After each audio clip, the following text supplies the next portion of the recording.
Hey, Aaron, you ready for seconds? Hey, yeah, what we having? Some more shitty pork chops. No, not shitty pork chops. We had that last week. That's right. The man in the pig mask is back. We watched Porkchop 2, Rise of the Rind. We watch it so you don't have to. Do we have any pork rinds? Shitty pork rind. Ah.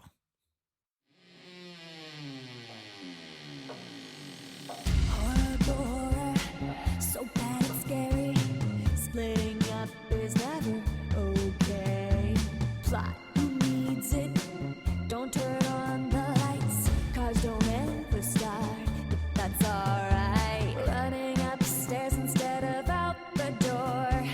Good acting, what do we need that for?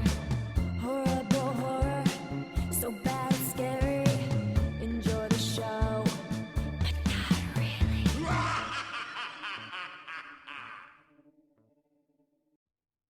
What's up, Moon Goons? Welcome to Horrible Horror, the podcast where we watch the worst of the worst in horror movies.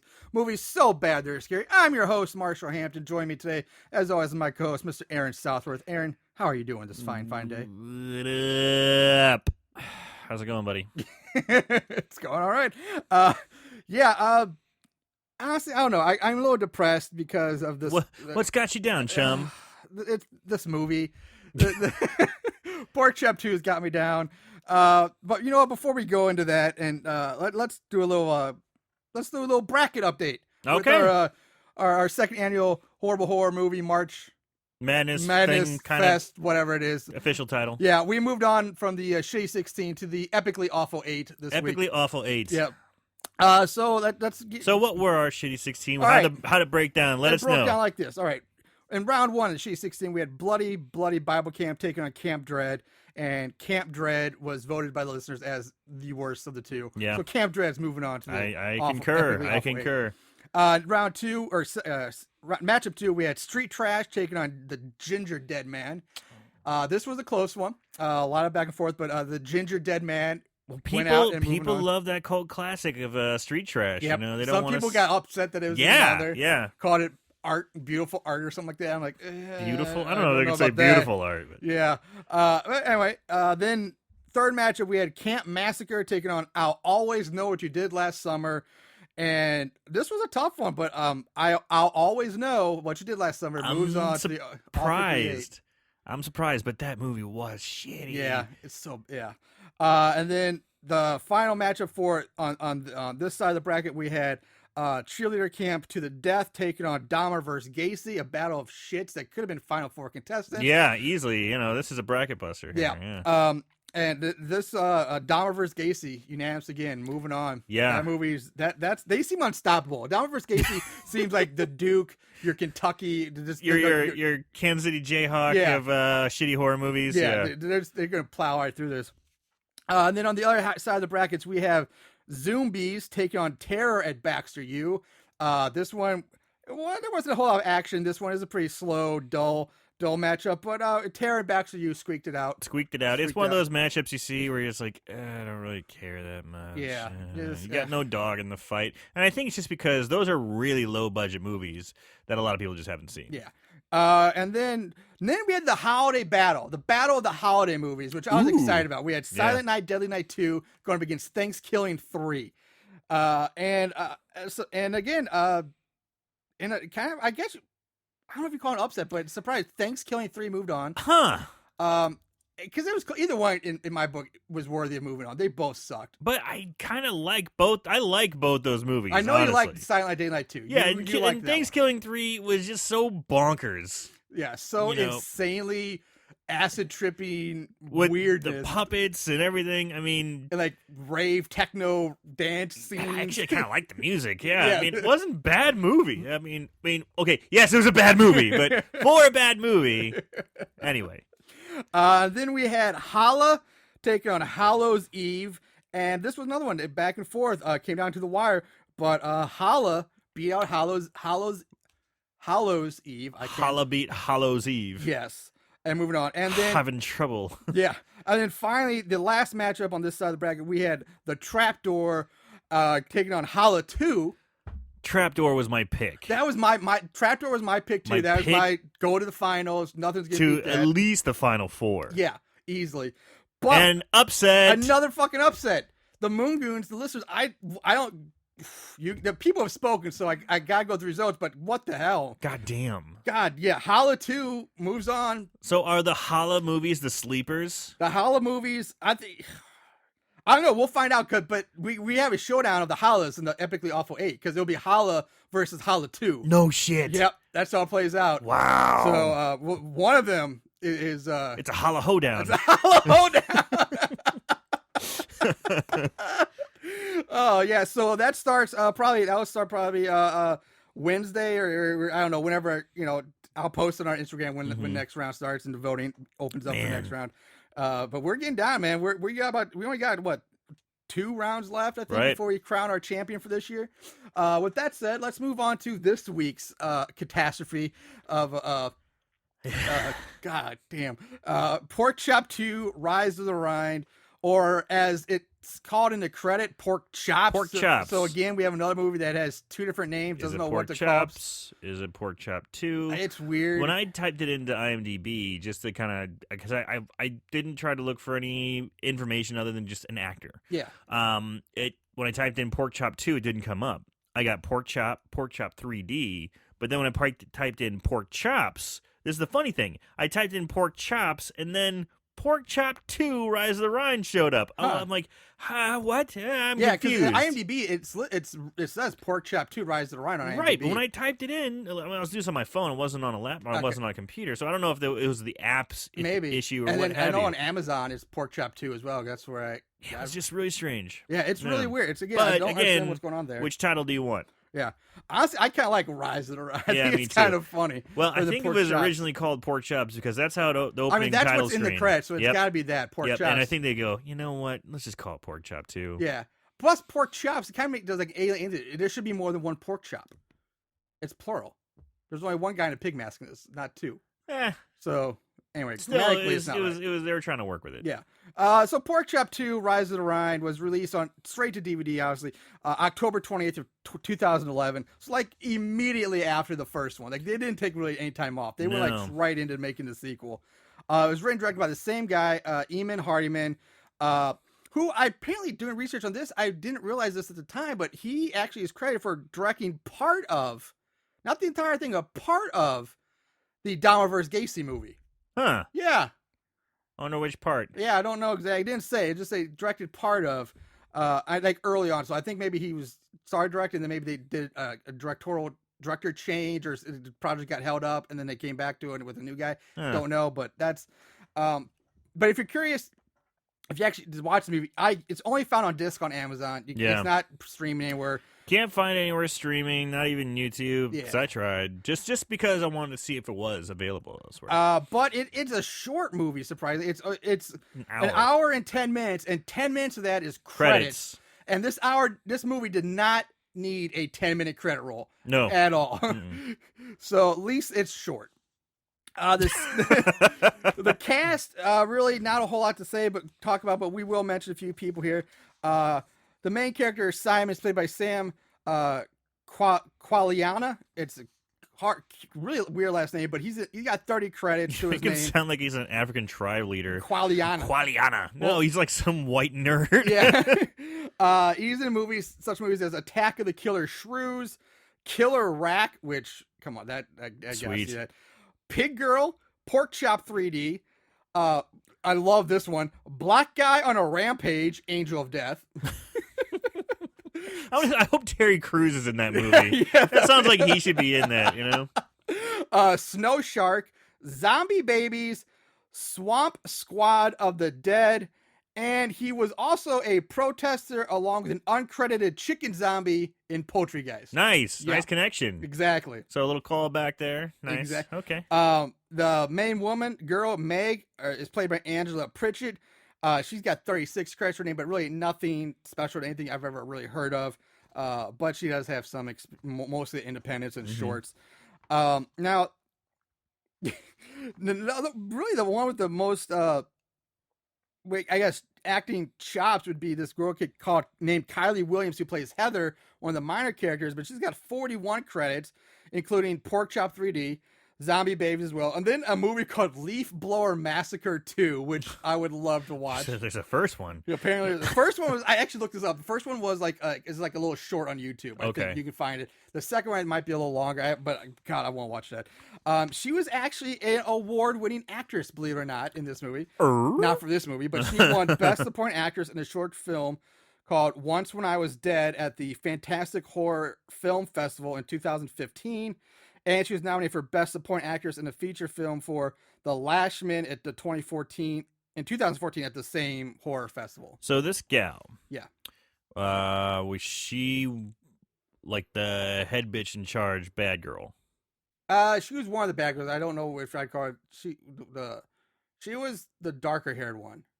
Huh. Yeah, not the blonde one. Okay. Yeah. Huh. And then before I get to the last actual guy I'll name, I noticed that one of the quote unquote lesbian hitchhikers, her name it's a complete false name, but it's her name. She goes by the name L Zombia. It's spelled. It took me a while to figure this out because it's spelled so weird, but it's XOHMBEAH. So I'm thinking if you pronounce it, it'd be Zombia, right, or zombie, and the H is silent. Yeah. So I thought that was kind of interesting. Cute. And then lastly, as you guys, or you've listened to our show before, should know this guy because he's been in a lot of the movies we've talked about. Sean C. Phillips is in this. Cool duder. 114 credits. Like I said, you guys should know him by now. He was a super fat guy in Bloody Mary 3D. He's also in Jersey Shore Massacre and Camp Massacre. And I swear I want to see every movie on this guy's IMDb page because they're pretty much all these super shitty low budget horror movies with amazing titles. He's got to be Horrible Horror's most consistent actor or character. He's closed person. in now with Ron Jeremy. Yeah. It's him and Ron Jeremy surprisingly have been the most have been in the most movies we've featured so far. It's Horrible Horror Hall of Fame. Yeah, he should be our first inductee. Well, him and Ron Jeremy. We need a class, Yeah. so a class of two. We'll make a Hall of Fame for those two. Perfect. Okay. We'll get a plaque or something. To Here you guys go. Here's a plaque you can Throw away. use it at a doorstop or So something. we'll waste some money for those guys. All right. Yeah, there you go. With that, so let's move on to the movie, the main event. The movie, Porkchop 2, Rise of the Rind. We open with these two lesbian hitchhikers. They're walking on this rural country road. And I like these lesbians because they're fucking lesbians. Oh, they're straight up lesbians. Yeah, they're not trying to hide. They're not lipstick lesbians. They're not, Well, the redhead, the one with the bad red dye job is the closest thing to more feminine, but the other one is just butch as butch can get. pretty damn butch. Yeah. But hey, right on. Right on, yeah. It's pretty accurate. So they're talking, they're confused as to why no cars are coming by, because according to them, this guy at the gas station told them that this was the place to party.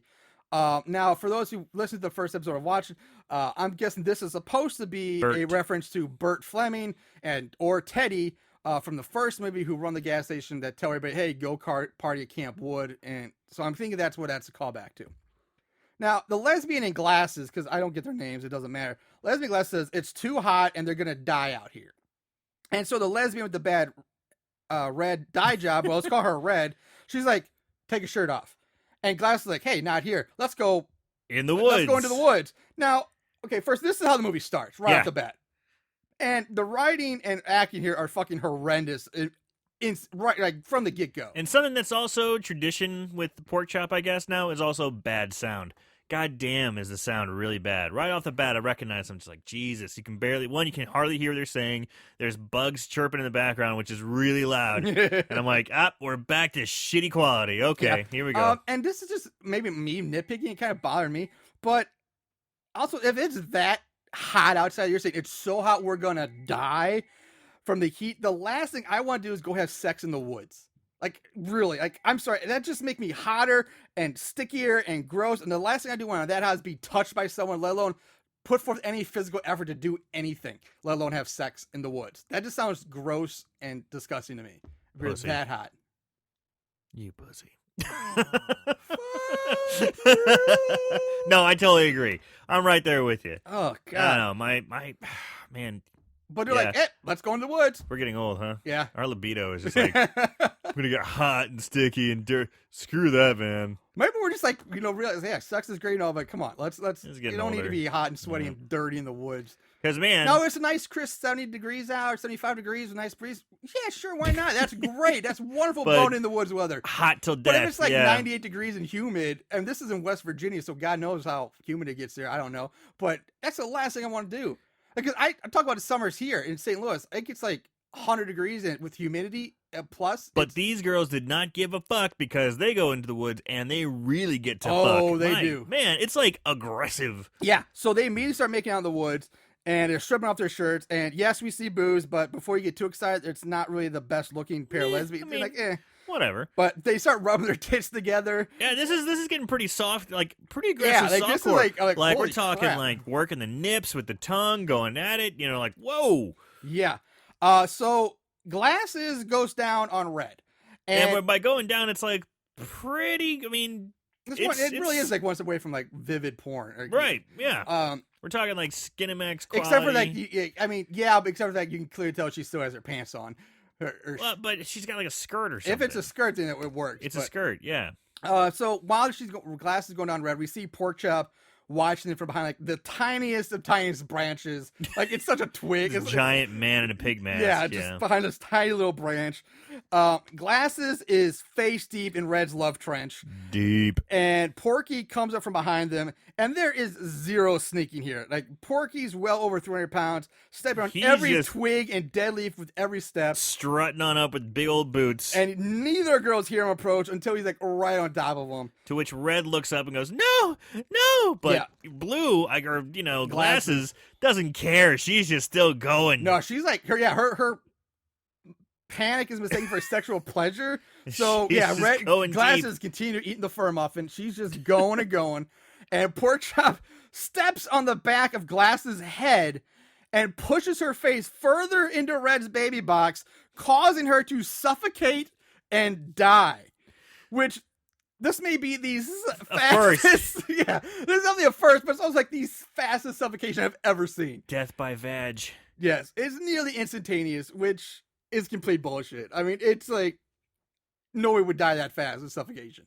That's some really, really rank pussy. Yeah. I mean, just to compare, like this might be faster, or this one is really close to the Billy strangling his girlfriend with the car antenna in Silent Night, Deadly Night 2. Oh, yeah. Because that's like, as soon as that antenna touched her neck, she died.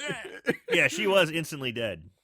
So now Red is trapped beneath the weight of Glasses' head in her crotch. Okay. Which... God damn it. And so Glasses' head must weigh a fucking ton because Red can't seem to move an inch. Can't move. Can't move. Powerless. Yep.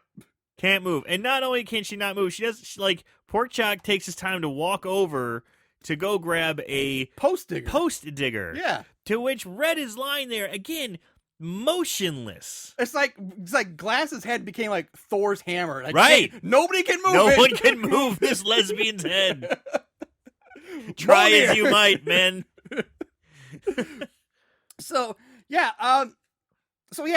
Porky gets the pole digger and he slams it down into Red's stomach and begins to use it basically digging a post hole in her stomach. So again, she's lying there motionless, not moving, like not even moving her arms, or just going no. She's just lying there flat still as a board, going no.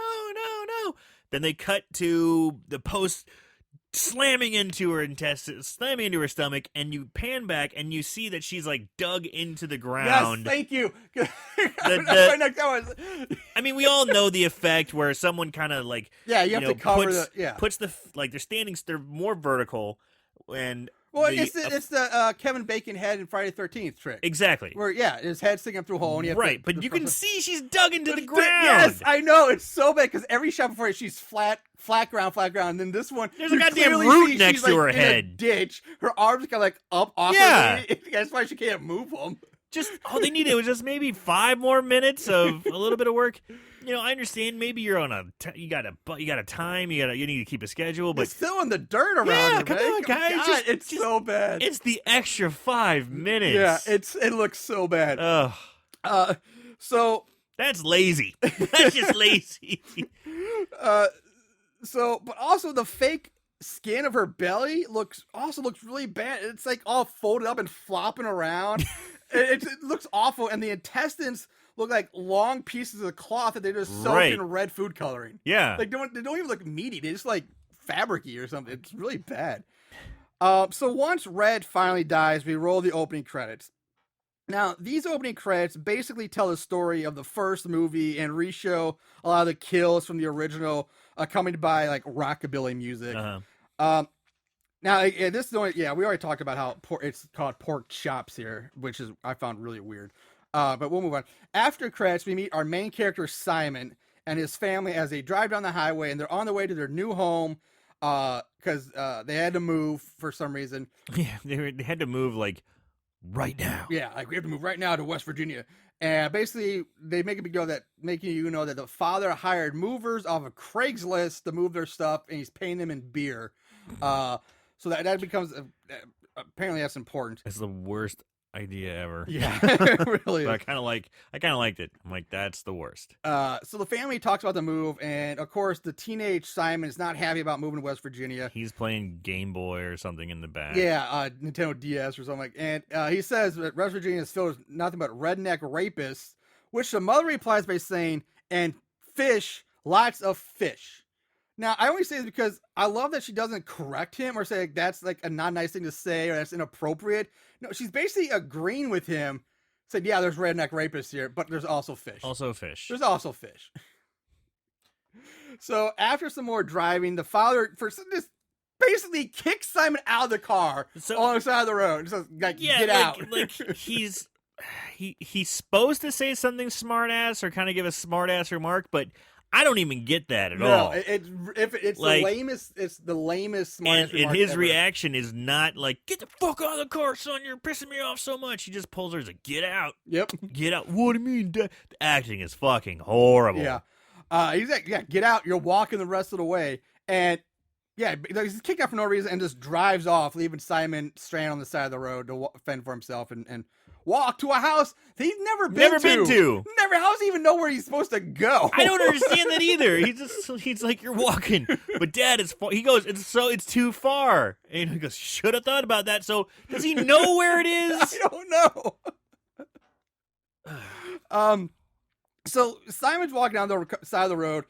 This car pulls up alongside him, and inside are these three dudes. And the blonde guy in the passenger seat like waves them over, like, "Hey, come on over." And as Simon gets close enough to him, he throws an open can of PBR at him, spits on Simon, and they drive off with the blonde guy calling out "faggot" to Simon.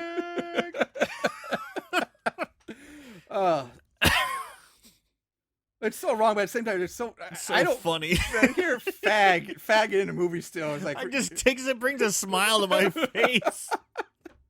I just get so I'm like a little kid. I'm like, "We said fag." It's so fun to say. I mean, there's a whole South Park episode about it. Yeah, great episode. I love that episode. So Simon eventually comes to the sign for Camp Wood, which was the site, which is kind of cool. Yeah. I was like, "All right, Camp Wood." We're kind of doing a little callback. Exactly. It's where the event of the first one took place, and at least they use the same location. Exactly. It's the exact same location, so there's at least some consistency or some continuity here between the two. He starts hearing squealing sounds, but not seeing anything. He just carries on. And then shortly after that, he gets bitch slapped from out of nowhere by a girl who just jumps on, slaps him in the face, says, "You just got pork chopped, bitch." And confused and shocked. She's wearing like a Porky Pig or Petunia Pig mask. Thank you, but I couldn't think of the female. Will. Yes. Yeah, Petunia. And it's like a cheap drugstore one, like the kind of like there's like the little white elastic band. Right. Right. But shout out to Petunia Pig. Yeah, there you go. So confused and in shock from getting bitch slapped, Simon's like, "What the hell, man?" And she realizing her mistake, the girl apologizes to Simon, who she says she thought was some guy named Peter, and she introduces herself as Meg. She helps him up. The two of them walk off talking and chit chatting. I do kind of like that. "You got pork chopped, bitch." We cut to the parents now arriving at the new house and notice that the movers haven't shown up yet. So it's another big deal. And they're making a big deal of that. And it's So a short scene. There's a scene where they're standing outside the house. He's got his arm around her, like, yeah, looking at their house, like, look at our home. But you can see cars driving in the background. Yeah. So they're not off. They're not like out in the middle of nowhere. There's a big serviceable road, super duper close to where they are. Yeah. Yeah, that's very true. Just something I want to mention. So we go back to Simon and Meg, and they're walking, and they're really hitting it off and all that. And I don't know. This is why I want to mention his shirt, just because he's wearing this plain black T-shirt with white lettering, and it reads, "My hovercraft is full of eels." And I'm asking, am I missing something? Because I don't. Is this supposed to be a reference to something else or a line from another movie or what? I don't understand what this is supposed to mean. Is it supposed to be funny? I don't get it. I tried to. I really did, because I'm like, my hovercraft is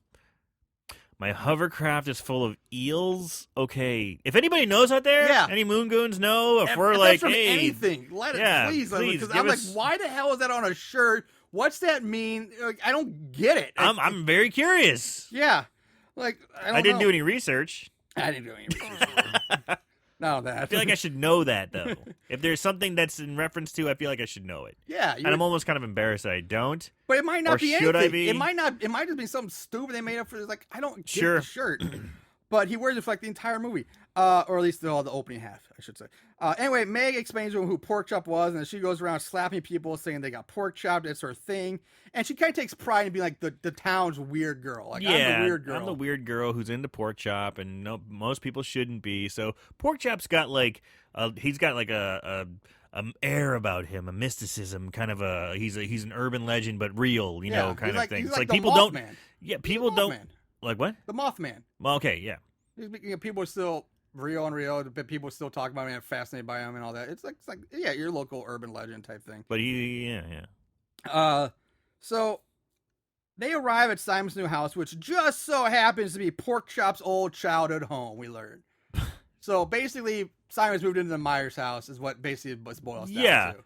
But again, it sure looks nice. It's been completely rehabbed. Yeah, it's not run down in any way. No, it's a perfectly serviceable home with a nice yard and a very And well close. kept. Yeah, like, Which is funny because they talk about later like how long they tried to the realtors tried to unload the house for so long and nobody would buy it. It's been sitting there and like they did a hell of a job keeping it nice in because it's yeah.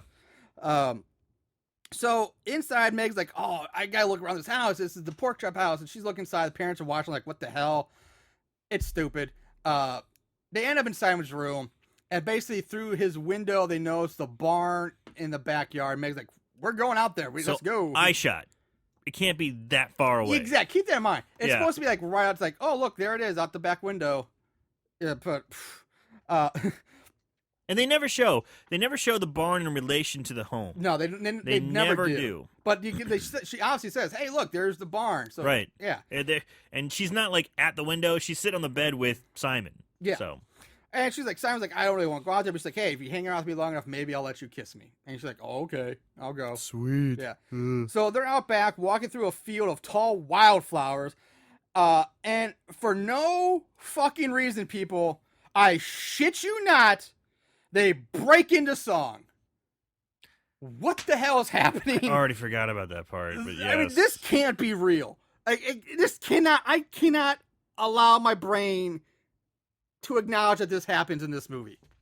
They do. I forgot about that. It's like I just watched the movie not too long ago, and I've already forgotten about it because I needed to shut it out of my mind. It's like childhood trauma. They just seriously start breaking out into song in the middle of this field of wildflowers on their fucking hike, their fucking Lord of the Rings journey to the barn that's supposed to be in the backyard, but it's painted like miles and miles away. They need a map. They have to cross Mordor to get to it or something. I mean, Right. God damn. And they're singing songs.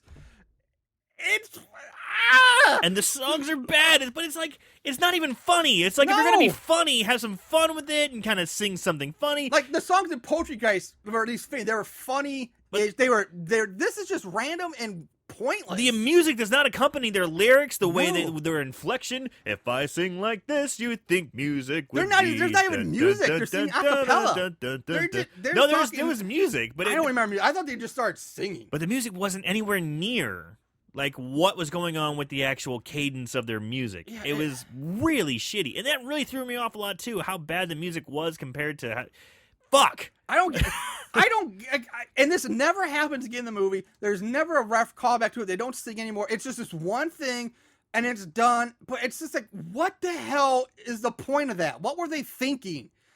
It's awful. It's pretty so bad. And I like tongue-in-cheek stuff and goofy stuff, and we already kind of established Porkchop 1 had a lot of that. Yeah. So, all right, they started doing that in Porkchop. If you're going to fucking do it good. Yeah. That's the thing that pisses me off. It's like it's like they had the idea, but then they just gave up on it. They didn't commit to it. Yeah, exactly. So the song finally ends with Simon and Meg basically professing their newfound friendship for each other, and they're all buddy now after like knowing each other for like 20 minutes. I know girls like that. They continue to walk through what would be, like I said, the world's largest backyard. They're called sluts. Sorry. They finally come to the barn, the famous Porkchop barn, which is basically a shed. It's not even a barn. It's really just like a shed. Yeah, it's a big shed. I would say it's a big shed. Yeah. Meg rushes in to check it out because she's obsessed with Porkchop, and she tricks Simon into coming in to the barn by saying, "Hey, I'm getting naked in here. I'm coming in. I'm getting naked." He's like, "I don't want to go in there. I'm getting naked." Oh, okay. Runs on in. Yeah. And inside they find what's supposed to be a creepy altar, but it just looks sad and pathetic. Yeah, it's like 2 metal buckets with candles in it, and that's basically it. I can't really understand what it is. Yeah, they keep saying altar, but all I see is buckets with candles, and they never really show much else. And it's not even like in a. Like, if you think if you're going to put an altar in a room, you're going to put it somewhere, like, predominant. Like, it's either going to be in the center of the room, or, like, maybe along the back wall centered, or somewhere. It's like... It's going to be a focus. Yeah, a focus room. This is like... It's got to have a certain feng shui. It's like an afterthought altar. It's like on the side wall, kind of back, but not fully in the corner. It's just kind of tucked... It's kind of there. It's just there. Yeah, It's really weird. This is where I do my woodwork. This is where, I kind of... do work on my tires. This is my altar. Yeah. To all the kills that I've made throughout the years. And over here, I'm proud of this. I just made a birdhouse. So yeah, it's just kind of there. So they get interrupted by Bert Fleming, who is Bert! back. Bert Fleming's back. Aaron hated this guy. I liked Sure him in did. the first one, but I will say I don't like him in this one. Really? Yeah, he wore on me on this one. I liked Bert better in this one. And I'll tell you why. All right. I'll tell you why. Bert tightened it up. He tightened it up, yeah. He tightened it up. Because in the first one, I didn't mind Bert, but he rambled. And everything he was doing was all ad-lib, off the cuff. I still think everything he did was ad-lib. Yeah, but he tightened things up. There wasn't the Bert show for 5 minutes. You're right. That is true. That's so, true. while he still, I didn't mind it as much. Okay. But yeah, Bert just pops up out of nowhere and basically warns it too that these woods in the barn are still his and that he patrols them, basically keeping an eye out for Porkchop. He's kind of like the neighborhood Porkchop watchman thing. Yeah. Porkman Watchman. Yeah. Porkman, and the camera angle changes to show that Bert isn't alone. No, he's not. With him is a giant gay black man named Teddy. So, whoa, wait a minute here. Hold the phone. Hold the phone. You're telling me that between the events of the first movie and now, Teddy has changed from a shorter, skinny white guy to a much taller, giant, fat-ass black guy. Who is gay as... the day is long. I mean, what the shit, man? I should be able to do this. As gay as...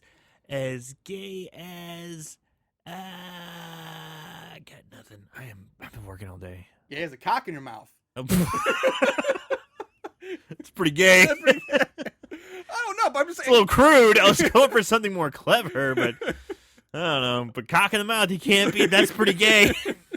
That's pretty gay. But yeah, it's like, what the shit? Like, how is this? What? So I kind of like it, though. In a way, it's like... So, what happened? Because Teddy from the first one was such a tall, skinny... He was just like a skinny little white guy. Yeah. And now who's I think he's into girls, because they talk about getting girls. Oh, he was totally into like girls. that. Yeah, Sure, yeah, sure. he was into girls. And now you have this total opposite, giant, overweight black guy who is gay as a cock in the mouth, as you said. And he wears a flower in his hair, and he's super gay. Yeah. So I was like, what is happening between the musicals and this? It's so this movie. Oh God! All right, I'm sorry. I had to take a break there. So Bert and Teddy, they walk them back to Simon's house. Yeah, they're carrying rifles, and shotguns. We're gonna make sure that you get home safe, Yes. because apparently these woods really are pretty dangerous. Yeah, and along the way, Bert tells them that he's been watching these woods ever since sometime in the 80s, which is when the events of the first one happened. And he also tells Simon the history of Porkchop and briefly skims over the events of the first movie. Like a real quick brush over. Like I said, they go back to the house, and then Bert and Teddy just turn and go back into the woods. Meg kisses Simon goodbye. She heads home. Now, we cut to these two fat hillbillies in a car. They're stopped alongside the road. And the one in the passenger seat looks like a fat redneck version of Ozzy Osbourne. That's a good way of describing it. It really does. So they both get out so Fat Ozzy can take a piss. And the other guy staying maybe 6 feet away from Fat Ozzy with his back to him so he can pee in privacy, I guess. But during the scene, the camera's constantly switching back and forth between the two of them. And then the last cut or camera flip, Fat Ozzy's just gone. He's vanished in the thin air. And Fat Ozzy, or Hillbilly Ozzy, he's not a small guy. Nope. He's a big dude. They're both just fat dudes. Yeah, they're big guys. Beef balls. Sorry. So Buddy turns around to see that Fat Ozzy is gone, and he wonders and so he's like, "Where the fuck you go?" And he wanders off into the woods looking for him. And it's like steep woods too. Yeah, it's like a hillside. Yeah. Like you gotta power up. I hate this so much because guy's 6 feet away. First of all, Porkchop is no small person either. Fat Ozzy's Porkchop huge. is no fucking twinkle toes. No, and apparently this guy moves in, swoops in like a goddamn hawk, scooping up a mouse or something like that, and just carries him away. Yeah. No sound, nothing from a guy who's 6 feet away. It's I hate it so much. So, so the other guy's looking around the woods, and he's looking for Fat Ozzy, and then from out of nowhere, a hand comes in from off screen, grabs the guy by the neck. Freeze frame here, an odd choice. Yeah. Very odd. Cut away to a sunset. Cut to a picturesque sunset scene of a lake. Yeah, where you have this. It's supposed to be ominous. It's just like a piano. If it's supposed to be going bong, like something from CSI, but it's just like bing, bing. And then you hear wing. Yeah. And I'm not kidding. It's really faint, and it's real mild, and it's exactly a human doing this. Yeah. Huh? Yeah. It's so fucking god awful bad. It's so bad.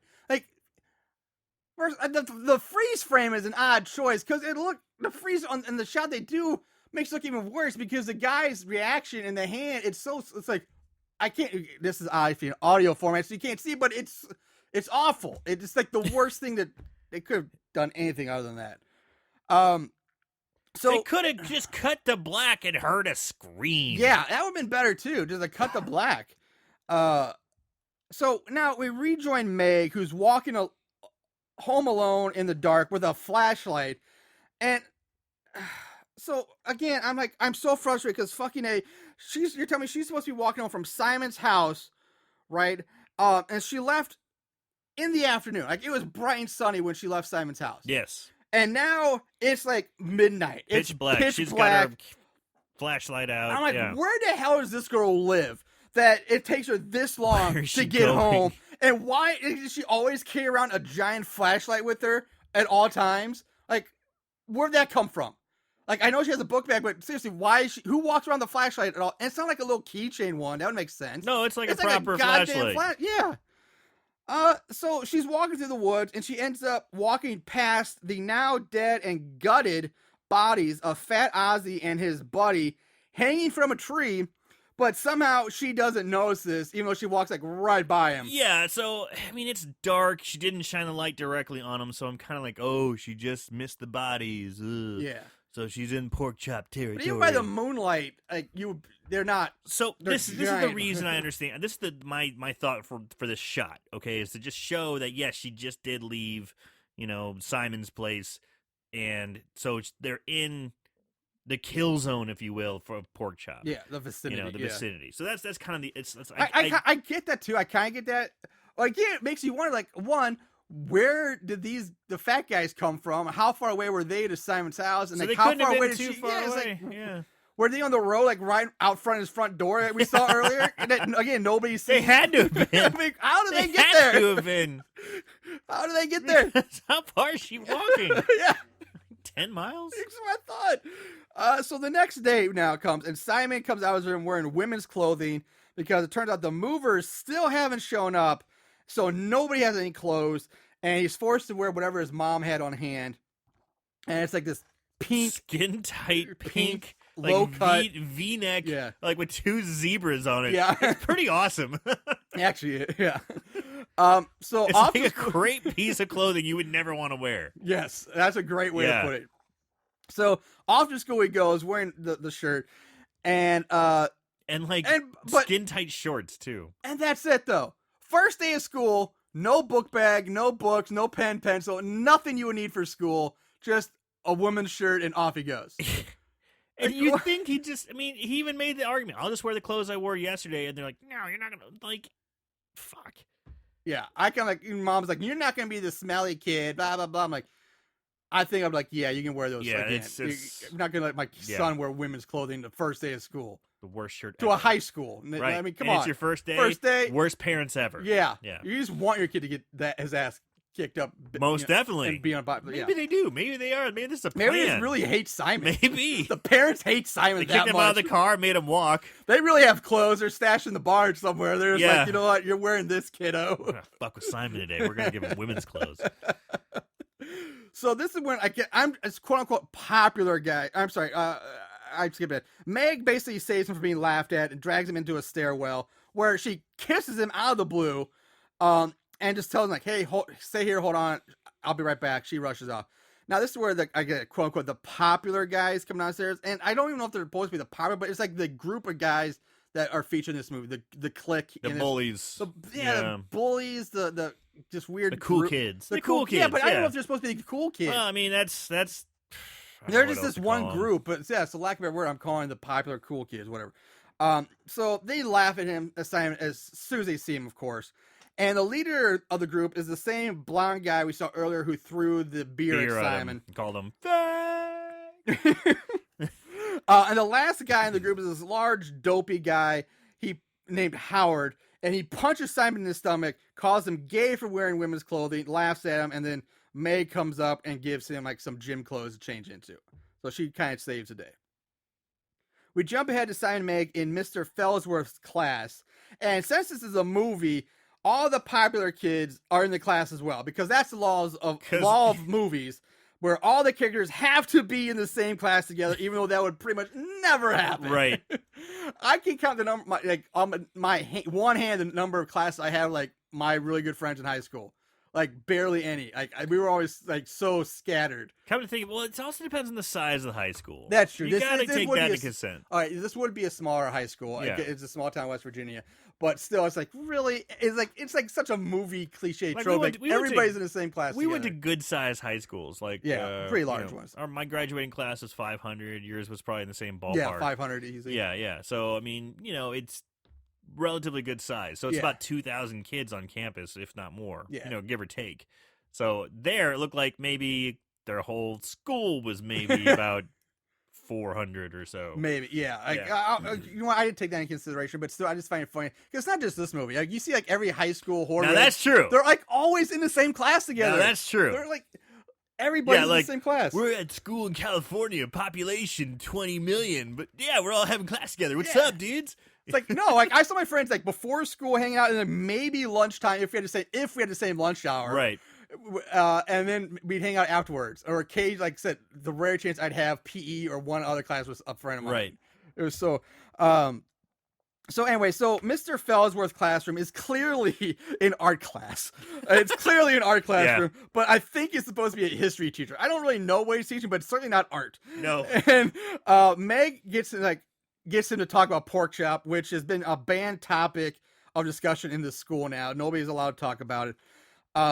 So we cue like this wacky, zany Benny Hill like music and a montage of Fellsworth teaching the class about the Porkchop murders, complete with like wacky demonstrations that make a girl vomit. But they're not even that wacky. No, you it's know, just and like that's- doing like the psycho knife thing and like, Yeah. like fake strangling or somebody. fake throat slashes, but it's apparently so crazy and over the top it causes a girl to barf. Yeah, it's really, again, really bad And here. I was almost wondering, did they just fuck the sound up so bad that they said, fuck it, we'll put some Benny Hill music over it, have a girl barf, and call it a day. Oh my god, I hope I'm going to like to think that's what happened. I wouldn't be surprised. I wouldn't be surprised either, because it's really, like, that's that bad. Like, it's really like somebody patched this together. So after the class, Meg finds Simon looking at the group of popular kids who, honestly, again, this is supposed to be high school, and they all look like they're in their mid to late 20s. Easily. No way. I totally disagree. The blonde guy alone looks like he could be 30. No. Totally disagree. Oh. I think they all look pretty fucking young. I'll give the girls look younger. The girls look the youngest. I think the guys look easily in their 20s, especially the blonde guy. I can't get over how old the blonde guy looks. I don't think he's that old looking. I mean, he maybe him, but the rest of them, nah, man. I'm gonna. Okay, I disagree. I think they look much older, but fair enough. Agree to disagree on that one.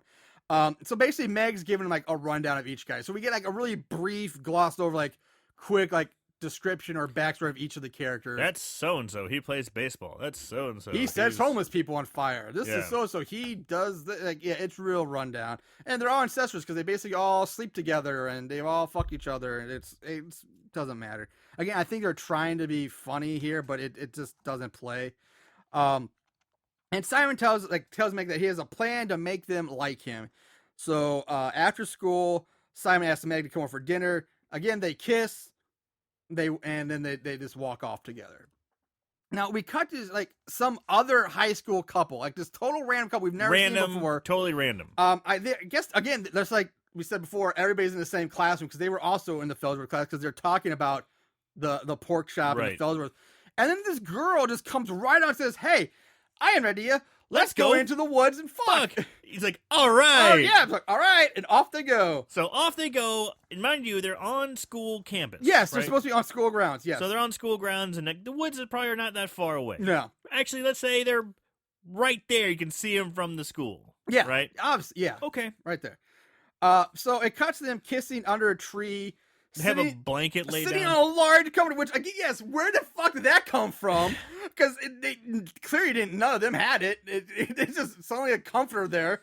And they both take off their shirts. And apparently, again, all the girls in this small town hate bras. Because so far, none of the girls have worn a bra in this movie. Dude, and she looks like barely 18.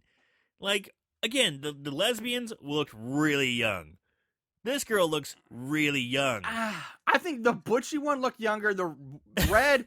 But Red looked a little older, or that she had a drug problem. I don't know. She looked a little rough to me. I think it was just zits. And this girl, yeah, she again not the I'm easiest really, on the eyes, but really curious. Like they have to be 18 at least. but that. they're pushing it, man. So they go back to making out, and the guy has some of the worst tattoos I've ever seen. I gotta count them. They look so bad. Like an Egyptian hieroglyph. He's got like a on new arm. like an Egyptian god on his arm, and then like some weird black. It looked like it was done like somebody's garage on the other on his chest. It's kind of funny. He goes, "You ready for some cocking?" And then it pans away. Oh yeah, it pans like seriously. It's the camera's centered on them.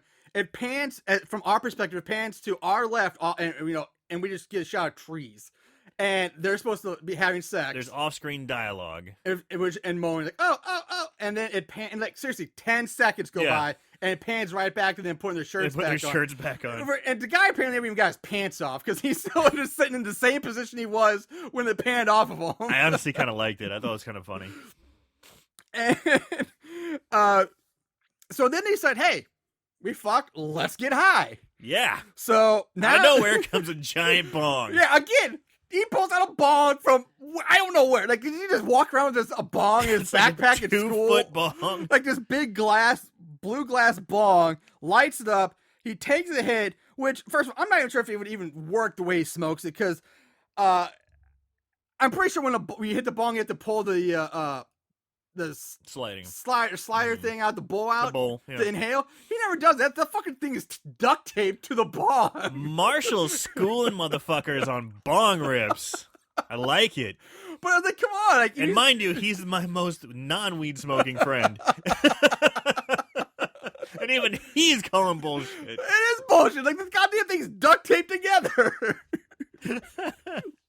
But anyway, like a fucking ninja, Porkchop pops out from behind the very tree they're sitting against.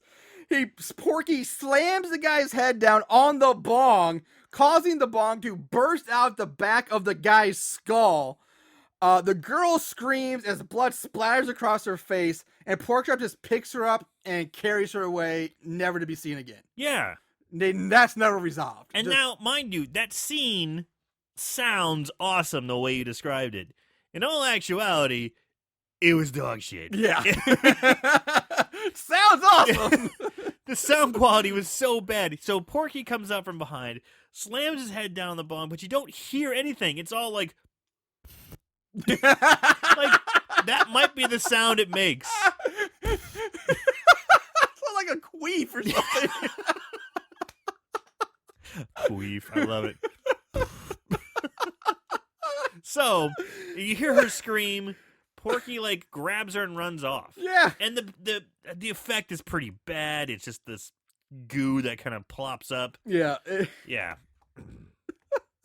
So it sounded awesome. I was listening. I'm like, yeah, it sounds awesome. Wait, I've seen this. I've seen this. It's not that cool. So we go back to Simon's house now, where Simon and Meg find his parents getting ready to drive back to the city to deal with the movers who never showed up. And the parents say, we'll be back by Monday.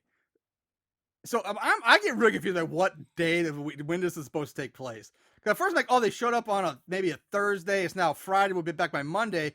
But then later they're like, no, we're going to have a party. The days get really fucking weird, the timeline of this movie. I didn't have a problem with it. So Meg tells Simon that they're going to use the money his parents left them, of course, to buy beer for the party they're going to throw. And, you know, of course you're going to do that. Gotta have a party. It's a horror movie. Parents are gone. Yeah, party. So the next day at school, this is why it's like, okay, this isn't Friday because it's the next day again. So I don't know. Meg's handing out individual invitations like it's a kid's birthday party, which I'm sorry. Nobody in high school is going around handing out invitations to a party anymore. Yeah, that's a little weird. It's like in high school, it was always word of mouth. Yeah, it was word of mouth. Always word of mouth because you didn't want to leave a paper trail. Yeah. No paper. You didn't want someone to find the invitation, a teacher to find it, someone you don't want to go or, what have you. Yeah. It was just word of mouth. Yeah, that's the best way to put it. But she's handing out like little Halloween party, like little ghost with two pumpkins on it. Says, yeah. Boo, you're invited. I'm like, what the shit? Are we 5 years old now? Like, what is happening here? It's really strange. Like, what's funny? I do that now as an adult for friends. Like, hey, who wants to come to my Halloween party? Or Marshall. Maybe if you put him in the mail, but you're not going around to school handing these shit out. So anyway, after a short montage of the invitation, we go to the cool kid group sitting around in what looks like, again, it's an art room again, debating if they're not going to go to the party or not. Because but once they realize it's at Simon's house, they're like, oh, we're in because now we can go pick on the kid and really mess with him. Yeah, we're going to fuck with the new guy. Yeah. So later that night, Meg shows up at Simon's house with a case. Really quick. Okay. That scene where they're talking like, okay, yeah, we're going to fuck with the new guy. And then there's the head bitch in charge. That's the one, I guess the blonde long one? blonder head. Okay, that's Hannah, I think. Whatever. Yeah. Anyway, she's like, yeah, totally. Yeah. And she holds up a phone. And The it's old a flip phone. fucking flip phone. Yep. From 97. It looked Oh, it's not 97. I know, but still, it's a flip phone from like 2004. And this movie was made in Maybe 2011. 06, But it's not. It's just like, whoa, that's a dated piece of technology. No, you're right. It was odd. Like that. That's the phone. It really caught my eye. I was like, whoa.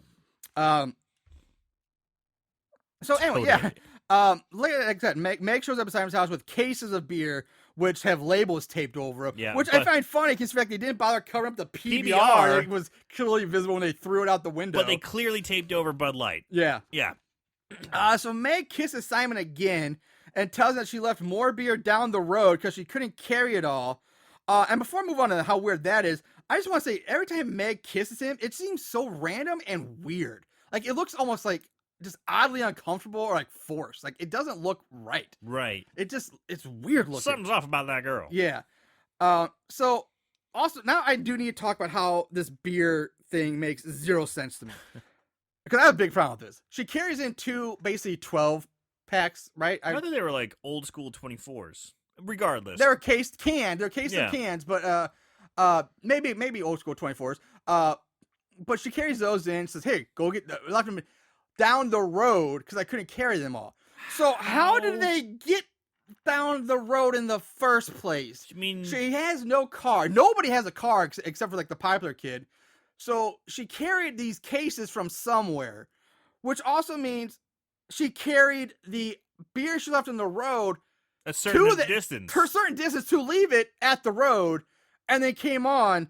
So how did that beer get to the road in the first place? Then she left it there to carry this beer, but couldn't carry. It's really weird. Like the logistics here don't add up. Like, why could you not carry the beer all the way? So she doesn't have a car. Yeah, She's just carrying random. It's really weird. It doesn't make any sense. Yeah, it really doesn't make any sense, and it really bothers me for some reason. It really does. So Simon leaves to go get the beer, which he finds next to a tiki torch in a brown bag, and then that's it. This is what makes it even more weird to me is that it's one bag, one little brown bag. Not it's like a medium brown bag. It's not even like a keg or cases. It's just one bag that would maybe hold a 6-pack. You're telling me May couldn't carry that, put that on top of the cases, or hold that like in her fingers while she carries? What the hell? She was so close to failure. So anyway, Simon squats down to pick up the beer, and that's when Porkchop walks across the camera, panning and passing in front of Simon and slitting Simon's throat as he walks by. Simon dies, which I will say I was surprised by this. Me too. Because I was not expecting to kill off basically the main character so early. Well, we're about halfway through. Still, a little more than halfway through, because we didn't know it was only an hour long. Yeah, but still. But yeah, halfway through, the main character. I was just like, well, shit, there goes Simon. Yeah, like, okay. Fuck. The only thing I will say about it is probably the throat slashing is probably the better, if not the best effect in this movie as far as makeup goes. Probably in at least my opinion, it's one of the better ones.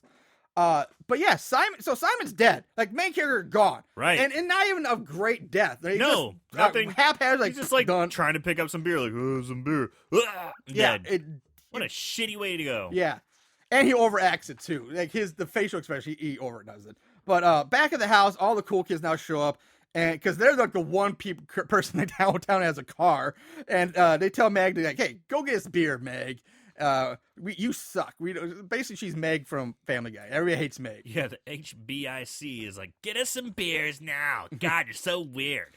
And almost basically immediately after they show up, they walk in, get us beers. Then Heather and Trevor just turn around and say, "Hey, we're going to go get our camping stuff. We'll be in the woods." Wink, wink, nudge, nudge. They're basically saying, we're going to go fuck in the woods. Yeah. Everyone goes to fuck in the woods. If you're in a house, just go fuck in the bedroom or something. You got a car, go fuck in the car. Yeah. God damn. What's Maybe wrong it's with a these fucking kids? hillbilly West Virginia thing. Maybe. Like, everybody's hill people. I don't know.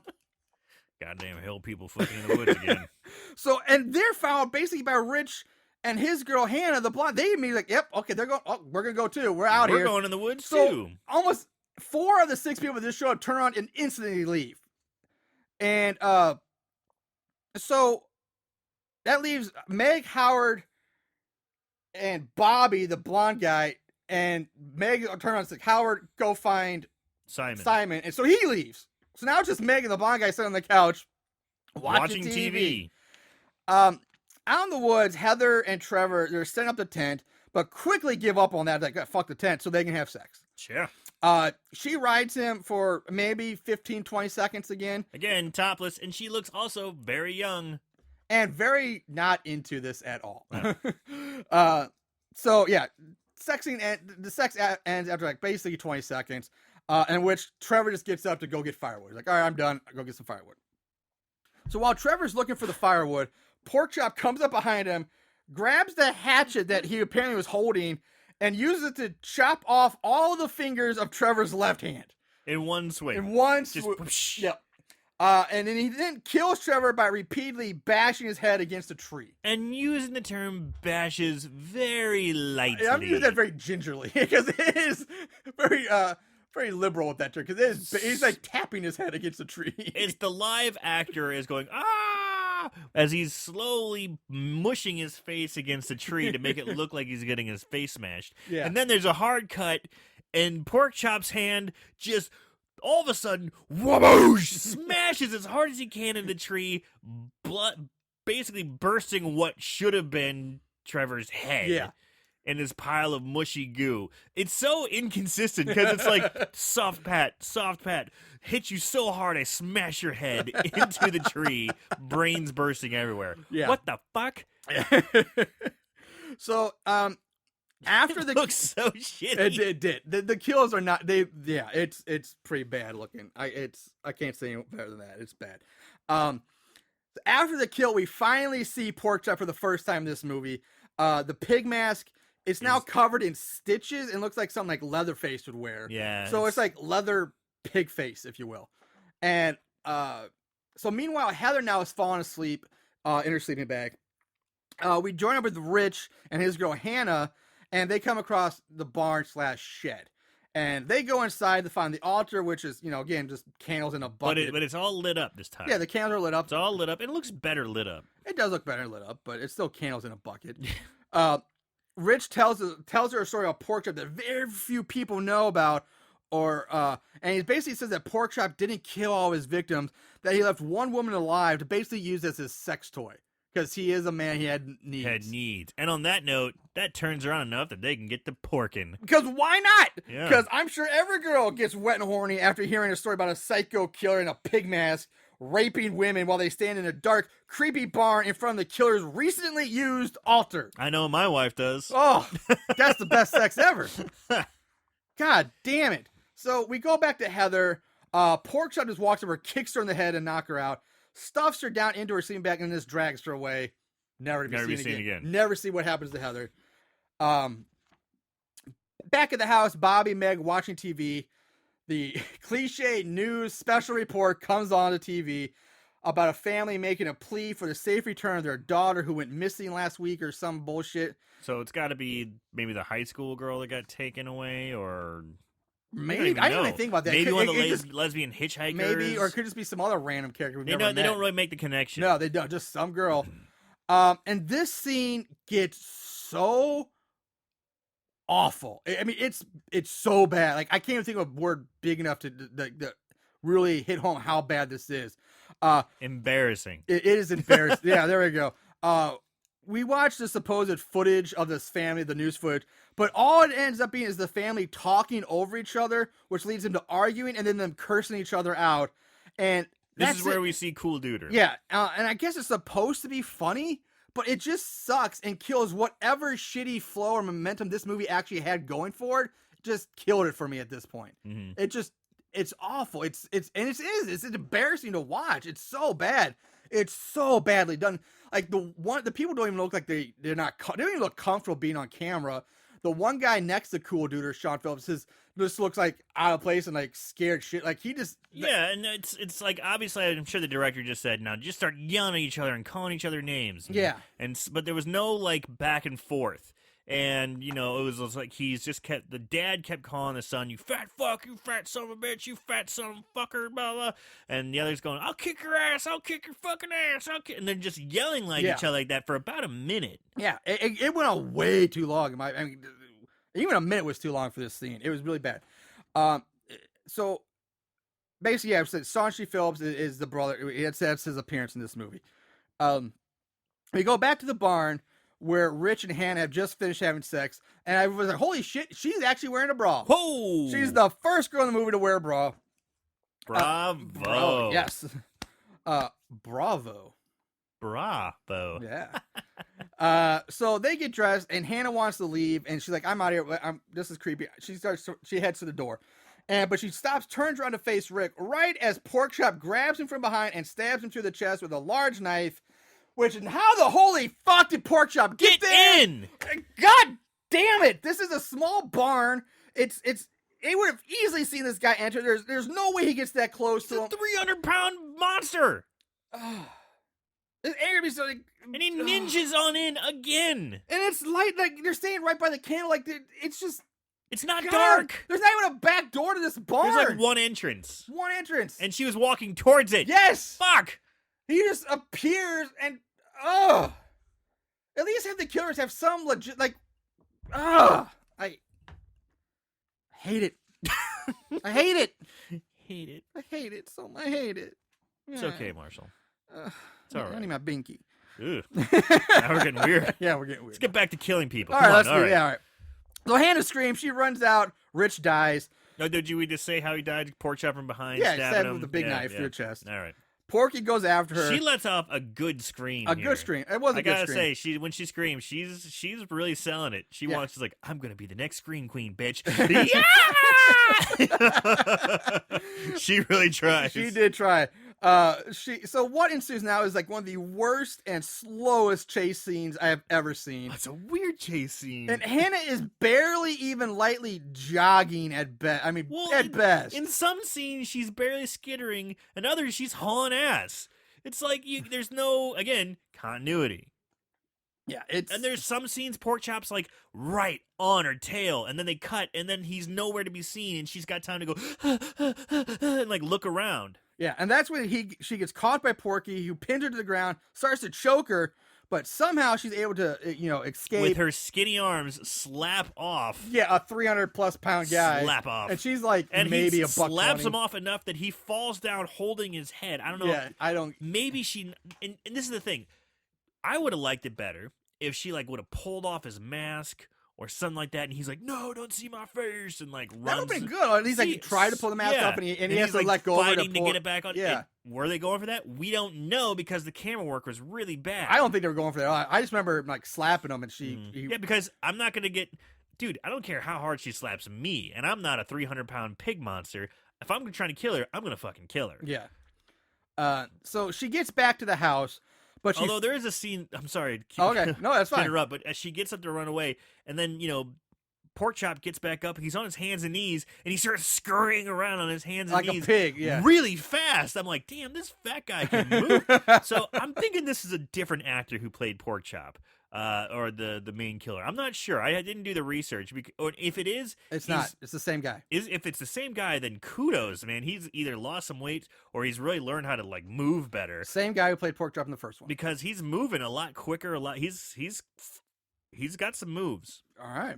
At least in that scene. No, you're right. Yeah, he's on. He's like screaming. Like I thought this guy like probably the best part of Porkchop was that movie because it kind of like made him look like that pig, like evil, natural weird pig, like he went to his like feral, almost like right. And for a big guy, he's moving. That movement's really quick and bizarre and unnatural. And and that's probably the best. That's the best, definitely the best Porkchop moment in the movie. I agree. So yeah, Hannah gets back to the house, but she falls to her knees in relief of seeing the house like a few yards shy of the door. So she stops, and we cut inside to see Meg and Bobby, where they hear a scream coming from outside, and they rush to the window. They look out, and we see that Hannah has now been killed by having the tiki torch stabbed through her mouth out the back of her head. The torch is stuck in the ground, propping Hannah's body up as her back is arched backwards, and her mouth and jaw are like all distorted and wild from the mass of the tiki torch sticking out of it while it's still lit, by the way. And this whole thing looks fucking ridiculous. Like I can't describe it properly. It's insane. It's so bad. I like the effort. I really like the effort. Yeah, it's a weird kill. Yeah. I mean, we had chainsaw fucking in the first one. Yeah, we did. So at least, I mean, tiki torch fellatio to death. Who knows? Yeah. But yeah, it goes through her head, out the back, like Marshall was saying. But the actress is really doing, like, this like great yoga back pose bend. And she's got to hold this pose with this makeup and weird thing on her mouth. Yeah. So, again, Bravo. Yeah. Not bad. No, you know? no, the effort was there. I will say that. Unfortunately, the makeup just didn't look that good. No, because you can see Yeah. see the scenes. You can see her actual skin tone does not match like the prosthetic. You can clearly see it. But I appreciate the effort. Yeah, I also say that the effort. They probably they stepped flew a little too high to that sun. Yeah. But they tried. And you could tell that was the big one. Yeah, that was the big money one. shot. That was the money shot. You know. So Meg grabs a like the Michael Myers kitchen knife from a drawer, and we also learned apparently that this house has no phone and there's no cell phone service. Of course, Which is bullshit because they already talked about ordering a pizza. That's true. They did talk about ordering a pizza. So the phones must work. Yeah, there must be cell reception. One of the two. So, yeah, you can't order. That's a great. Boo. Great. I forgot about the pizza comment. Yeah. That's what they were going to do the money, but instead they bought beer. Yeah. Shitty taped up beer. So Harold then knocks on the kitchen window. He's like, "Hey, let me in. I got locked out." He's like, "Hey guys, I'm back." But he immediately just gets yanked out of sight and killed. Yeah. You don't see it. He just gets yanked away and he's dead. You just assume he's dead. Yeah. Meg takes, "Hey, we're gonna make a run for the tree line." And they run out of the house. They head to the barn. Which why? Yeah, which is the tree line. Why run to the barn? Why? You know what? How about the fucking car? Yeah, which you all just showed up in. Yeah, exactly. That's a great point. Like, they didn't even try for the car, which Bobby probably had the keys for. Or to the street in front of the house where we've already seen cars driving back and Exactly. forth. That's another great point. Like, there's just too much, like, it's too illogical. Yeah. It's like, there's a killer killing our friends out there. We just saw one get killed. We just saw another one get pulled away. Let's run outside towards him. No. Yeah, yeah. So they get to the barn where they decide to sit down and take a breather, if you will. They decide, and then they have a deep emotional chat about how Bobby was molested as a child by his uncle, and like this is why he's so mean to people or Things something. got a little blue. It's what the shit, man? Like why? Doesn't fit with nothing. Anything. So he bursted into song in one part of the movie, and now we're having like a fucking Dr. Phil moment in the next one. Jesus. It makes zero sense. It's so inappropriate for the time. It doesn't, it's awful. Because, I mean, why not? What better time to have a deeply emotional conversation than this? So after he tells his story, Meg stabs him in the stomach with a knife, stands up and says, "Get him, Daddy." Bobby looks up to see Porkchop standing over him. She pulls on the Petunia face mask. Porkchop basically obliterates Bobby's head with a few chops and like this massive blade. And Bobby's head literally splits in half and then basically explodes. Yeah, so it's like a melon, some sort of prop. I mean, they have it. It's not too bad. No, it's because not too they have it. The camera shot isn't too bad. It's like you see the head is so close to the camera, so you can't tell like the bad that it's a prop. And all you see is like the top of the head, like the dome. And part. you see Porkchop above it, smashing it to pieces. So you see it smashing in the foreground, while in the background Porkchop's going to town. Yeah. So it's not a bad shot. Well, Petunia Meg just Meg has with the mask on. So it's kind of a cool image. Yeah. So morning comes and we join up with Bert and Teddy as they find Hannah's dead body still propped up by the tiki torch. Still backbending, baby. Bert goes into one of his weird hillbilly rants. This one was hard for me to understand. I didn't quite get everything he was talking about. And then Teddy says something along the lines like, "Should we?" And Bert just laughs and says, "I know what you're thinking." And then it just cuts away. Like, so I don't get what the hell they were going with at this. Right. Like, I don't know if they're talking about having sex with the dead bodies. That's kind of what I was thinking. Is that what you were thinking too? Because that's the only thing I got was like they were somewhat alluding to it, but not enough to even like punch home the joke. Yeah, like it's very vague and like confusing. Like, what is going on here, and why? Yeah, like, I don't know. So, like I said, it cuts away, and we cut to Porkchop and Meg. They're holding hands as they walk off into the woods through the field of wildflowers. And Meg turns to Porkchop and says, "Daddy, where's Simon?" He doesn't say anything. And they just keep on walking. Blackout. Roll credits. That's it. That's the movie. So during the credits, there's also we get outtakes from the filming.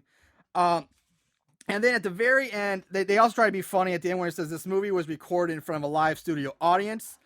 And at all the credits have rolled, there's a post-credit scene of Sean C. Phillips finding his mother dead in the washing machine, his father dead on the toilet with a roll of toilet paper shoved down his throat, and his brother's dead in a chair in the living room, seemingly killed by being strangled with shoelaces that are still attached to the shoes, with a sock stuck in his mouth. And then Sean Phillips gets killed by Porkchop via getting his throat slashed with a CD, which is the worst effect of the whole movie because it's basically this giant fat neck with this little bitty red line of blood, where he tries to sell it as hard as he can. Phillips tried so hard. Cool Dude did the best, but it was just like this little square line of red blood. But he was working that red line. I mean, it looked like a paper cut. So that's it. Yeah, that's it. That wraps up Porkchops or Porkchop 2 Rise of the Rind. That's it for that's the movie. So let's go into favorite kills. There can be only one. Favorite kill. All right, Aaron, what we got this week? There were a lot more kills in this one than the first one. Were they better? I don't know about that, but there were more to choose from. Yeah. So, what do you have for us this week? I mean, we got to say that they're two separate movies. So I mean, well, I'm not comparing the two right now. I'm just saying what are the kills for this movie. I'm not saying what's your favorite kill between the two. Okay, well, yeah. All right, it's tough because it seemed like there were some decent kills and some ones that weren't. I think my favorite kill was the very last. Well, not Cool Duder's kill, but the kill where I can't remember the jock's name. Bobby, yeah, where he gets his head smashed into a whole bunch because it seems kind of dark. It's like you had the switch from Meg who stabbed him in the stomach and betrayed him, and she's Porkchop's daughter or lover, who knows. Yeah, and she's wearing the mask, which is kind of creepy as he's violently smashing this head in. That's probably my favorite kill. Okay, it's one of the better effects, I will say that. And you're right, it is definitely a darker tone because a lot of the other kills, some of them have a little more comedic value. I mean, come on, a bong, a tiki torch. Mm-hmm. So they went really dark with that one, very visceral. But I don't know, part of me was gonna say my favorite kill was Simon, just because of the fact that holy shit, they kill off the main character before anybody else, which is weird. But at the same time, it is the main character, and they did him so off and stupid. They didn't give him he should have had a proper death or something. He should have something happened to him. Yeah. So I don't know if I'm gonna go that way. The tiki torch is unique. The bong could have been awesome. Could have been awesome, but sucked. Yeah, I'm gonna go. I'm gonna go tiki torch. Yeah. Just because, even though it's ludicrous, it's insane, it's bad, it's so bad, and you can clearly see all the makeup and all the. But like we said, they tried, they swung for the fences, they came up short. But I give them credit for trying, and it's definitely the visual of her just with her back arch and she's still twitching. It was okay, and the tiki torch is still lit. So swung for the fences. Did they reach the warning track with that kill? I'd say at least they got to the warning track. It made you at first, when it first left, you're like, oh. Okay, yeah, I say that because when you first see it, oh, that's, and then he's like, oh, there's all the flaws with it. That's ridiculous. And all right, we'll say warning track. You get your hopes up and then crushes it.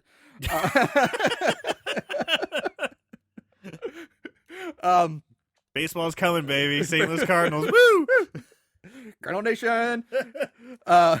So yeah, okay, there we go. That's our favorite kills this week. Let's move on to odds and ends.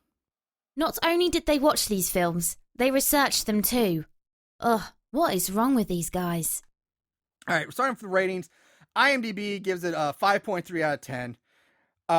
Rotten Tomatoes, no official thermometer score, not surprising, but it has an insane 86% audience score.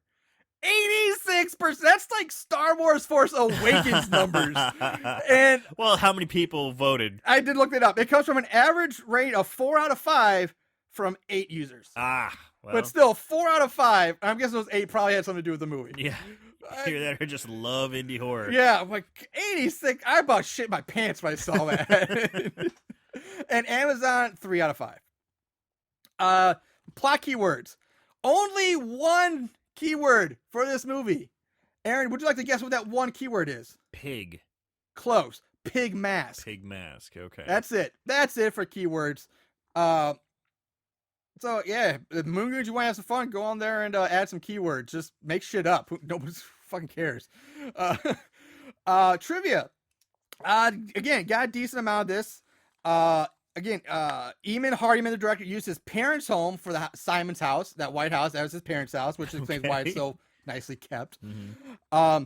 The assistant director, Missy Dawn, also acts in the movie and goes on to play Pig Girl in the spin-off movie about the daughter of Porkchop killing a new batch of teenagers. Oh. So I'm guessing she took over that part from Angela Pritchett, who played Meg, since Angela, who's also in Pig Girl, plays a character by the name of Jennifer, even though she was Meg, who was Porkchop's daughter in this one. Right. So it gets really fucking confusing. That is strange. I'm really kind of interested. I want to see how that plays out. Let's not go too far down this rabbit hole, buddy. Come on, let's pull back a little bit, okay? So the script was written in 5 days, which does not surprise me because they should have spent a lot more time on the writing of this. I can understand any movies are bad and they have low budget. That's fine, but the one thing you can do is at least work on the writing. That doesn't cost you money. Right. You can have better writing. Take some things out here, fine tune some things here, and you can get a better movie. Now, Robert J. Hattie II, he designed the Porkchop mask. He also played Mr. Fellsworth in the movie, but he's probably best known as RJ, who was a contestant on Sci-Fi's hit TV show Face Off, that makeup show. Yeah. Now, he's pretty damn good, which made me think, why would you not take full advantage of him and have him do the makeup for this movie? But no, you know who did the makeup? The girl who played Meg and somebody else. You have a professional guy who goes on to do professional makeup. Why are you not taking advantage of that and have him do the makeup? It may have been money. But he acted in it. Yeah. He acted, but still, this is his craft. This is what he does. Well, at the time, these people on Face Off were building it. They weren't Hollywood people yet. This is their entranceway. So this was I actually did some research. This was before Face Off, so he wasn't even on the show yet. It was right before he started filming. So he could have that was a missed opportunity. They even I don't know how maybe they he wasn't busy. I mean, hey, it's maybe they got the mask from him. He had it. Maybe he just didn't have I'm just time. curious. I want to know.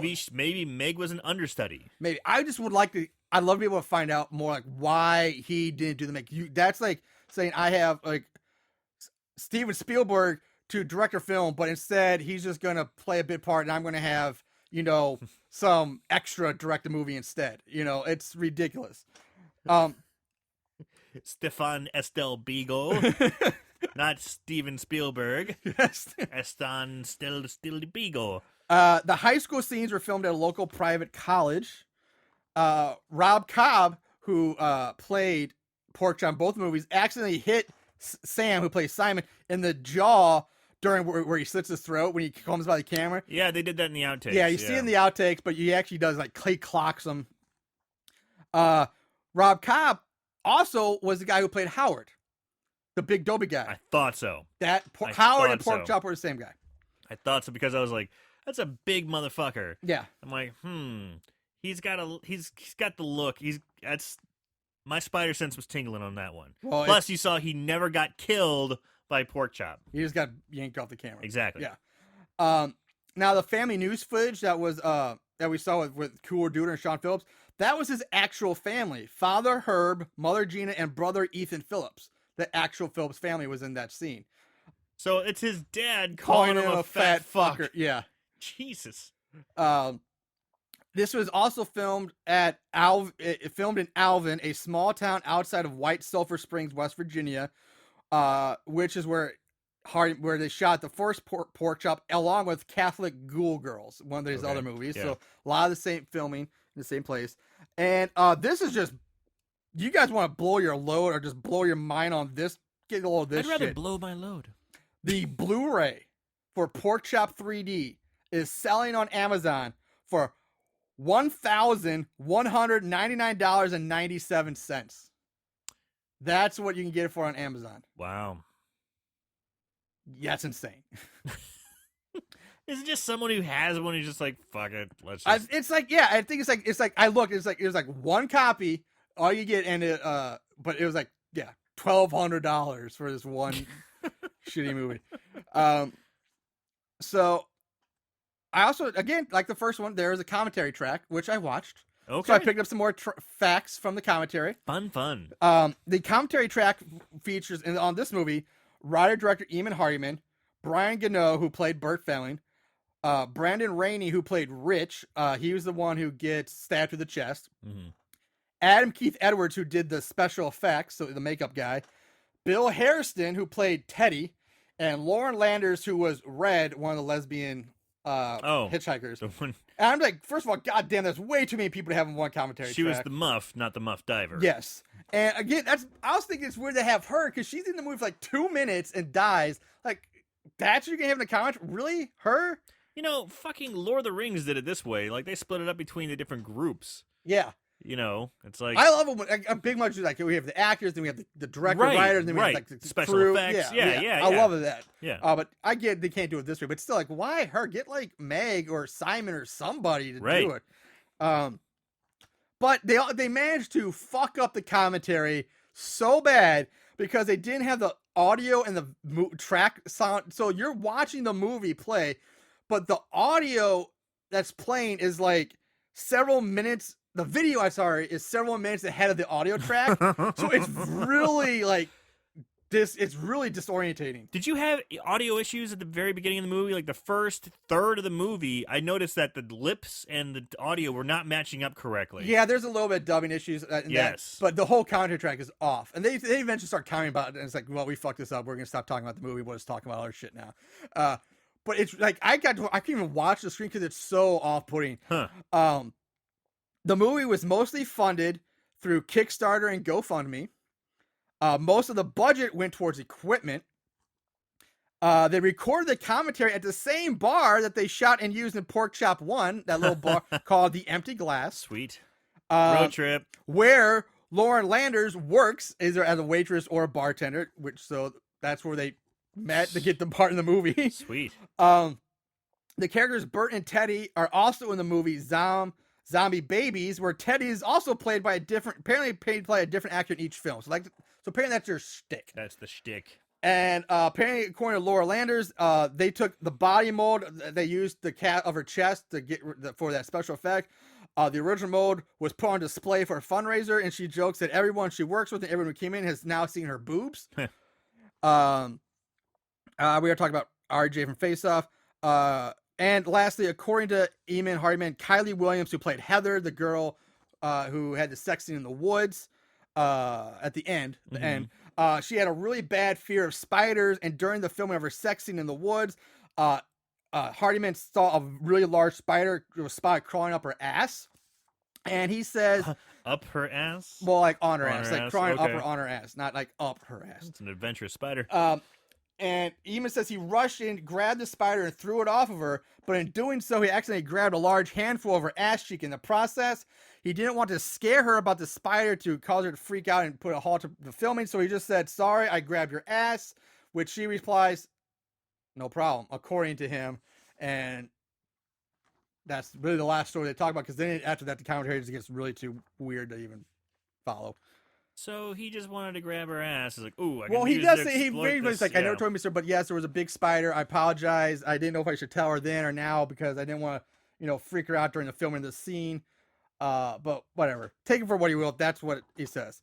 That's all the trivia and the facts I have for this movie. It's a lot. Yeah, it's surprisingly a lot more for such a shitty, small budget movie. Well, lots of these low indie movies have, they got a following. Obviously, they were able to make 3 Porkchops. Yeah, 4 if you count the spinoff. So let's move on to this week's budget game. Shit. Time for Aaron to blow his wad with the budget game. All right. Budget game time. Aaron, what do you think is the budget for Porkchop 2, Rise of the Rind? Well, I know Porkchop was $3,000. That is correct. So I didn't see a lot of growth. There were more people. There was a lot more people. A lot more people. You had extras. The high school students in the hallways and stuff. I don't know if they're paid. Probably not. Probably not. But you had more actors. A lot more actors. Mm-hmm. A lot more titties. Almost every single girl in this movie takes her shirt off. It's a lot of titties. So that's a rare, almost every single girl except for Meg and I think Hannah show their tits in this movie. Everybody. Trying to think. The sound quality was still off. The lighting wasn't great. It wasn't like, and you said they spent the majority of the money on equipment. Mm-hmm. Yeah, that was a little hint for you. I gave, or not a hint, but like a little piece of information to work with. So you got location was free essentially. I'm gonna say a little bit more. I'm gonna say $10,000. Aaron's guess is $10,000. Actual budget for Porkchop 2: Rise of the Rind. Aaron blows his wad again. $5,000. Shit, but didn't even double it. Yeah, $5,000 for this movie. If you want to be like. I wasn't that far off in reality. In reality, you weren't. You really weren't. $5,000, and when we're talking about the millions right now, being off by 100,000, you weren't that far off. But yeah, $5,000. Jesus Christ. I was thinking maybe for the titties. I thought so too. Like you have to pay, especially all these for the sex scene in the beginning. It's like, whoa, you have to pay these people to do that. Yeah. Like, it's like, yeah. But these girls are like, fuck, I'll take my shirt off for a beer and a pretzel or something. Who knows what they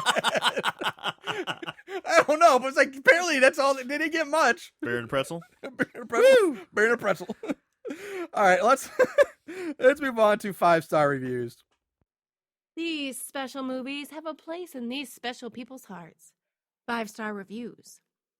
All right, 5-star reviews. There's only one from Jose O, which reads, "Great price, great service, 5 stars." That's Shout out to Amazon. Shout out to Amazon. Oh, wait, it was on this movie? Shit. Yeah. So with that, I moved on to 4-star reviews, which there are only 2. From B. Wasden. Okay service, okay time. Yeah. 4 stars. Porkchop 2 is a decent slasher sequel that is better than Porkchop.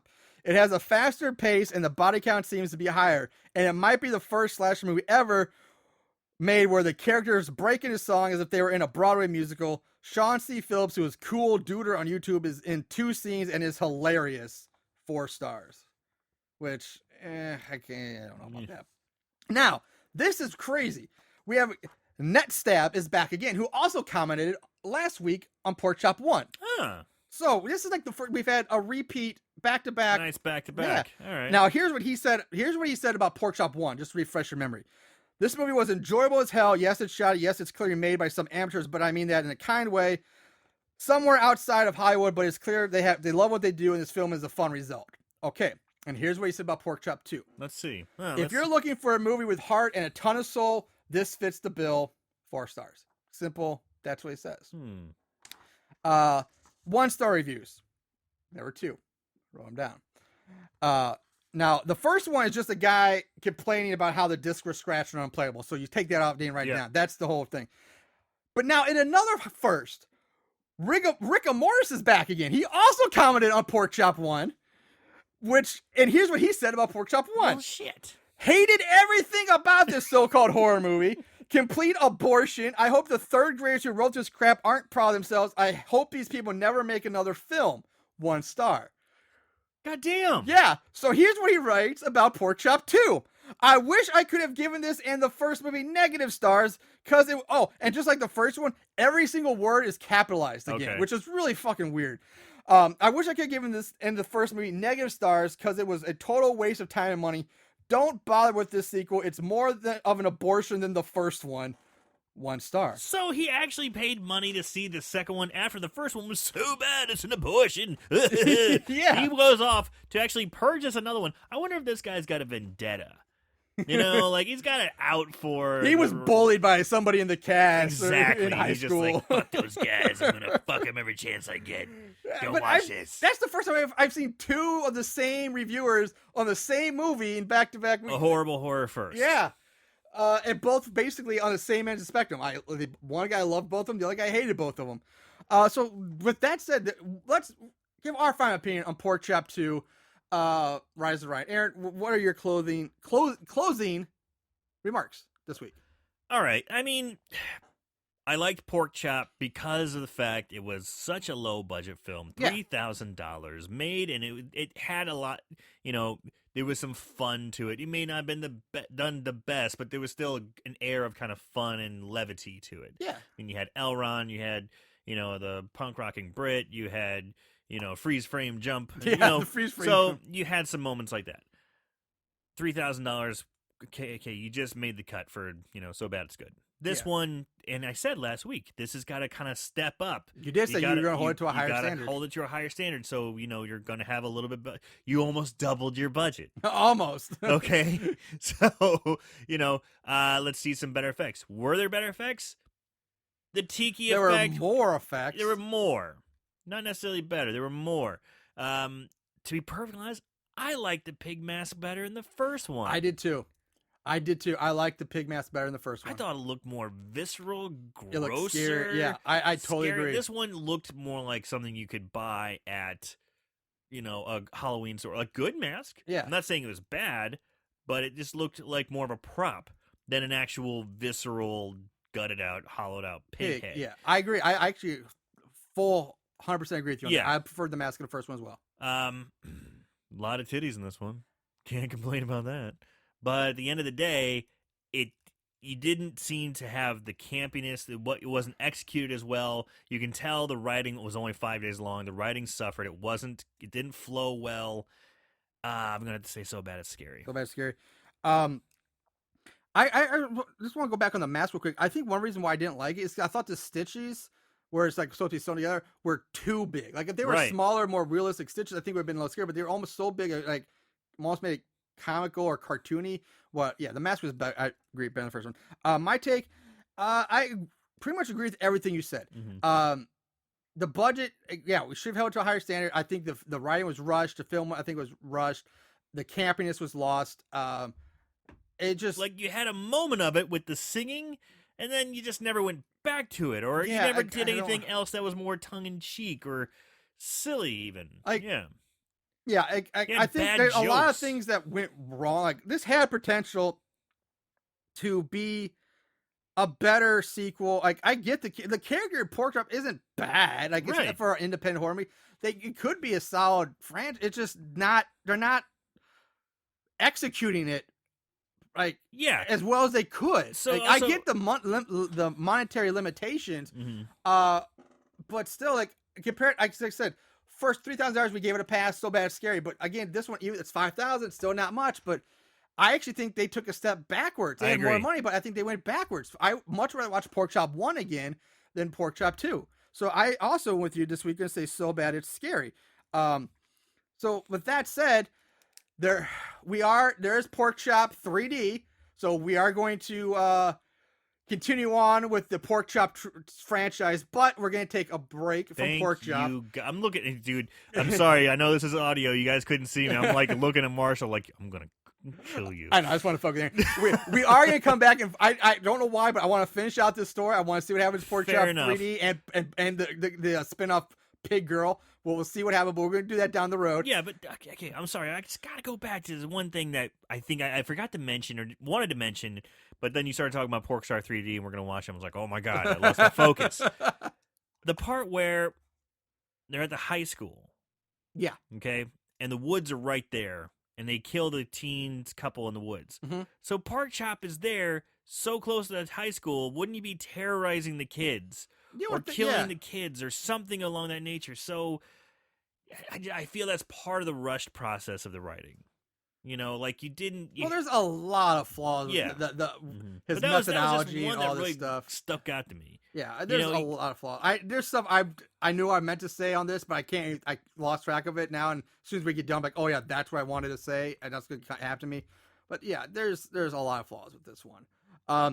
But next weekend is WrestleMania. So in honor of that, we are going to do pro wrestlers versus zombies. Yes. Next week. Yes. Yes. I'm looking forward to watching this movie. Yes, that's gonna be a fun one. So yeah, thanks for listening, everybody. Remember, check out our Facebook page. Check us out on all social media. We're there. Twitter, we're at So Bad Scary. Everywhere else, we're Horrible Horror Podcast. Remember, check out the Instagram for the Epically Awful 8, which will be starting a day or two after this gets posted. So keep an eye out Who's for going to that. win the 2016 17. 17 crown? Yeah, last year was Alice in Murderland. My bracket's already been busted, so who knows? It's everybody's game this year. But yeah, if you have any comments, questions, feel free to email us, send us an email, Twitter, Instagram, Facebook, anything you want. We always look forward to hearing from our listeners. So, all right, Moon Goons, till next week, remember, take it easy, watch more horror movies. And I'm going to say, keep it porky. Keep it tight, y'all.